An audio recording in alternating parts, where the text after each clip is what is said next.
നമ്മള് കമ്പ്യൂട്ടറില് ഒരേ സമയം എത്ര കാര്യങ്ങളാ ചെയ്യാറല്ലേ? ഒരു ഭാഗം പാട്ട് കേൾക്കുന്നുണ്ടാവും, വേറൊരു ടാബിൽ ബ്രൗസ് ചെയ്യുന്നുണ്ടാവും, ചിലപ്പോ ഒരു വലിയ ഫയൽ ഡൗൺലോഡ് ചെയ്യാനിട്ടിട്ടുണ്ടാവും.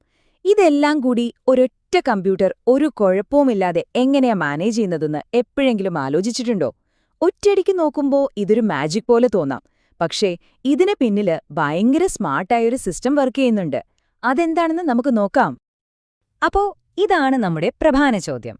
ഒരൊറ്റ CPU വെച്ചിട്ട് ഇത്രയധികം ജോലികൾ ഒരുമിച്ച് കൊണ്ടുപോകാൻ എങ്ങനെയാണ് സാധിക്കുന്നത്?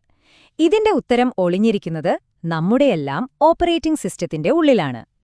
ഈ വലിയ ജഗ്ലിംഗ്, അതായത് ഒരേ സമയം പല കാര്യങ്ങൾ കൈകാര്യം ചെയ്യുന്നത്, കമ്പ്യൂട്ടറിനകത്തുള്ള ഒരു അദൃശ്യനായ ഒരു ട്രാഫിക് പോലീസാണ്. ടെക്നിക്കലി നമ്മൾ അതിനെ CPU ഷെഡ്യൂളർ എന്ന് വിളിക്കും. വളരെ സിമ്പിളായിട്ട് പറഞ്ഞാൽ CPUവിന്റെ വിലപ്പെട്ട സമയം ഏത് പ്രോഗ്രാമിന് കൊടുക്കണം, എപ്പോ കൊടുക്കണം, എത്ര നേരത്തേക്ക് കൊടുക്കണമെന്നൊക്കെ തീരുമാനിക്കുന്ന ഒരു മാനേജറാണ് ഈ ഷെഡ്യൂളർ. ഈ തീരുമാനങ്ങളാണ് നമ്മുടെ കമ്പ്യൂട്ടർ ഉപയോഗം ഇത്ര സ്മൂത്താക്കുന്നത്. ഈയൊരു ആശയത്തെയാണ് മൾട്ടി പ്രോഗ്രാമിംഗ് എന്ന് പറയുന്നത്. അതായത് CPUവിനെ ഒരു നിമിഷം പോലും വെറുതെ ഇരുത്താതെ എപ്പോഴും എന്തെങ്കിലും ഒരു ജോലി കൊടുത്ത് അതിന്റെ കാര്യക്ഷമത കൂട്ടുക. അങ്ങനെ വരുമ്പോഴാണ് ഒരേ സമയം പല കാര്യങ്ങൾ നടക്കുന്നതായി നമുക്ക് ഫീൽ ചെയ്യുന്നത്. പക്ഷേ ഈ ഷെഡ്യൂളറിന്റെ ജോലി നമ്മൾ വിചാരിക്കുന്ന പോലെ അത്ര എളുപ്പമൊന്നുമല്ല. അതിന് ഒരേ സമയം പരസ്പരം ചേരാത്ത രണ്ട് ലക്ഷ്യങ്ങൾ ഒരുമിച്ച് നേടണം. ഇതാണ് ഷെഡ്യൂളറിന്റെ ഏറ്റവും വലിയ ധർമ്മസങ്കടം. അപ്പോൾ പ്രധാനപ്പെട്ട രണ്ട് കാര്യങ്ങൾ ഇതാണ്. ഒന്ന്, പ്രതികരണ വേഗത. അതായത് നിങ്ങൾ മൗസ് അനക്കുമ്പോൾ കേഴ്സർ അപ്പോൾ തന്നെ നീങ്ങണമല്ലേ? രണ്ടാമത്തേത്, പ്രവർത്തനക്ഷമത.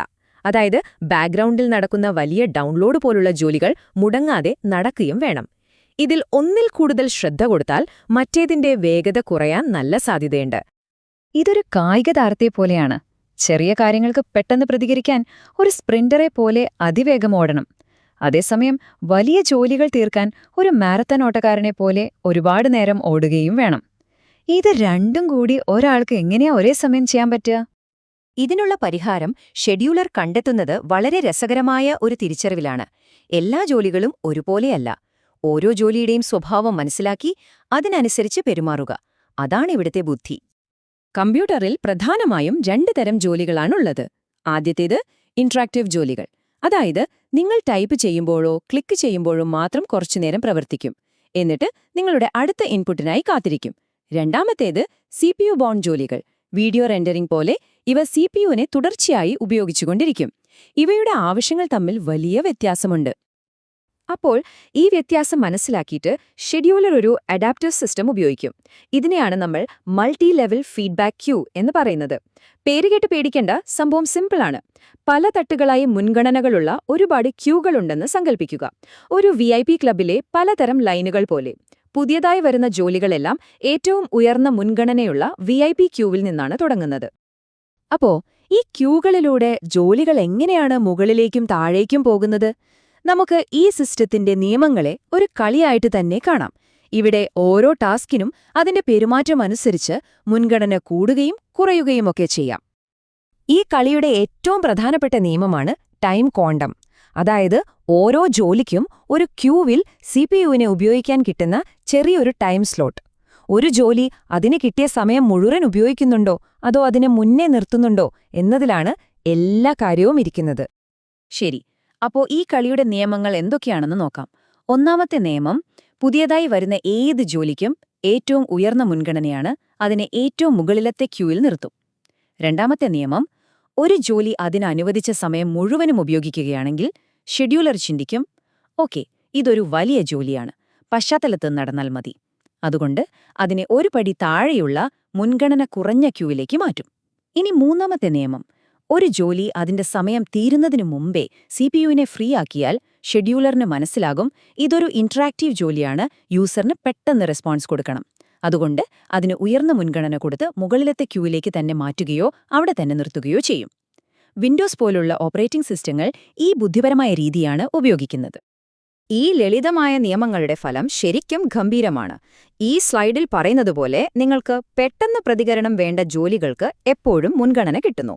അതേസമയം വലിയ ജോലികൾ ബാക്കിയുള്ള CPU സമയം ഉപയോഗിച്ച് പശ്ചാത്തലത്തിൽ നടക്കുകയും ചെയ്യുന്നു. അപ്പോ ഈ ടെക്നോളജി കൊണ്ടുള്ള യഥാർത്ഥ പ്രയോജനം എന്താണ്? ഇത് സാധാരണക്കാരായ നമുക്ക് എങ്ങനെയാണ് ഉപകാരപ്പെടുന്നത്? സത്യത്തിൽ ഇതിന്റെ ഗുണഫലം നമ്മൾ ദിവസവും അനുഭവിക്കുന്നുണ്ട്. നമ്മളത് അറിയുന്നില്ല എന്ന് മാത്രം. ബാക്ക്ഗ്രൗണ്ടിൽ ഒരു വലിയ ഫയൽ ഡൗൺലോഡ് ആകുമ്പോഴും നിങ്ങളുടെ മൗസ് കഴ്സർ സ്റ്റക്ക് ആവാതെ സ്മൂത്തായി നീങ്ങുന്നില്ലേ? അതിന്റെ കാരണം ഇതാണ്. അല്ലെങ്കിൽ ഒരുപാട് ടാബുകൾ തുറന്നുവെച്ചാലും വേർഡ് ഡോക്യുമെന്റിൽ ടൈപ്പ് ചെയ്യുമ്പോൾ ഒരു ലാഗും തോന്നാത്തതിന്റെ കാരണവും ഇതുതന്നെയാണ്. ഈ ബുദ്ധിപരമായ ഷെഡ്യൂളിംഗ് ഉള്ളതുകൊണ്ടാണ് നമ്മുടെ കമ്പ്യൂട്ടർ എപ്പോഴും നല്ല റെസ്പോൺസീവായിട്ട് നമുക്ക് ഫീൽ ചെയ്യുന്നത്. അപ്പോൾ നമ്മൾ മനസ്സിലാക്കേണ്ട പ്രധാന കാര്യം ഇതാണ്: കമ്പ്യൂട്ടറിന്റെ വേഗതയുടെ രഹസ്യം എപ്പോഴും കൂടുതൽ പവർഫുള്ളായ ഹാർഡ്വെയർ മാത്രമല്ല, കയ്യിലുള്ള ശക്തിയെ എത്രത്തോളം ബുദ്ധിപരമായി ഉപയോഗിക്കുന്നു എന്നതിലാണ് യഥാർത്ഥ കഴിവ്. ഈ CPU ഷെഡ്യൂളർ ഒരു ഉദാഹരണം മാത്രമാണ്. ഇതുപോലെ നമ്മുടെയൊന്നും ശ്രദ്ധയിൽപ്പെടാതെ നമ്മുടെ ഡിജിറ്റൽ ലോകത്തെ നിയന്ത്രിക്കുന്ന ഒരുപാട് അദൃശ്യമായ സംവിധാനങ്ങളുണ്ട്. അടുത്ത തവണ നിങ്ങളുടെ കമ്പ്യൂട്ടർ ഒരു കുഴപ്പവുമില്ലാതെ പ്രവർത്തിക്കുമ്പോൾ അതിനു പിന്നിലെ ഈ അദൃശ്യനായ ഹീറോയെ ഒന്നോർത്തു നോക്കൂ.